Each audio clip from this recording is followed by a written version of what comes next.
നമസ്കാരം. ഇന്ന് വളരെ സിമ്പിളായിട്ട് എന്നാൽ ടേസ്റ്റി ആയിട്ടുള്ള ഒരു മോര് കൂട്ടാനും കൊണ്ടാണ് കേട്ടോ വന്നിരിക്കുന്നത്. മോര് പറഞ്ഞ കൂട്ടാൻ, മോര് കറി എന്നൊക്കെ ഞങ്ങളുടെ നാട്ടിലെ വിളിക്കും.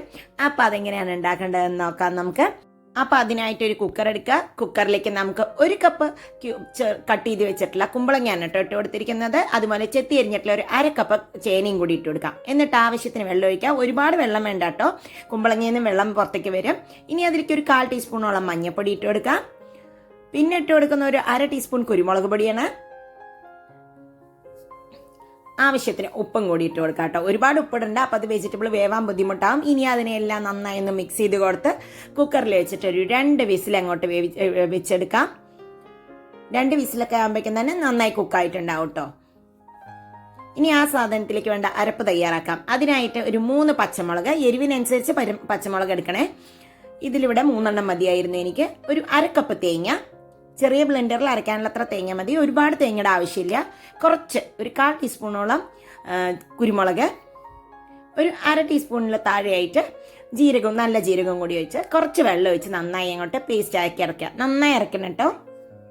ഇതാ കുക്കറിൽ വെന്ത് വന്നിട്ടുണ്ട്, വെജിറ്റബിൾ വെന്ത് വന്നിട്ടുണ്ട്. ഇനി നമുക്ക് അതിലേക്ക് ടേസ്റ്റ് ചെയ്തപ്പോൾ ഉപ്പ് കുറവായിരുന്നു, അതുകൊണ്ട് തന്നെ ഞാൻ കുറച്ച് ഉപ്പിട്ട് കൊടുത്തിട്ടുണ്ട്. ഇനി അതിലേക്ക് ഈ അരച്ച് വെച്ചിട്ടുള്ള തേങ്ങയുടെ മിക്സിനെ അങ്ങോട്ട് ചേർത്തി കൊടുക്കാം നമുക്ക്. എന്നിട്ട് അത് നന്നായി ഒന്ന് മിക്സ് ചെയ്തെടുക്കുക. തിളയ്ക്കേണ്ട ആവശ്യമില്ല കേട്ടോ. ഇതൊന്ന് ചൂടായി വരുമ്പോൾ നമുക്കിതിലേക്ക് ഇനി ആവശ്യത്തിന് മോരാണ് ഒഴിച്ചു കൊടുക്കുന്നത്. ഇത് അധികം പുളിയുള്ള മോരല്ല, അതുകൊണ്ട് തന്നെ ഞാൻ 1 കപ്പ് ഒഴിച്ചിട്ടുണ്ട്. പുളിയുള്ളതാണെങ്കിൽ നിങ്ങൾക്ക് അതിനനുസരിച്ച് ഒഴിക്കാം.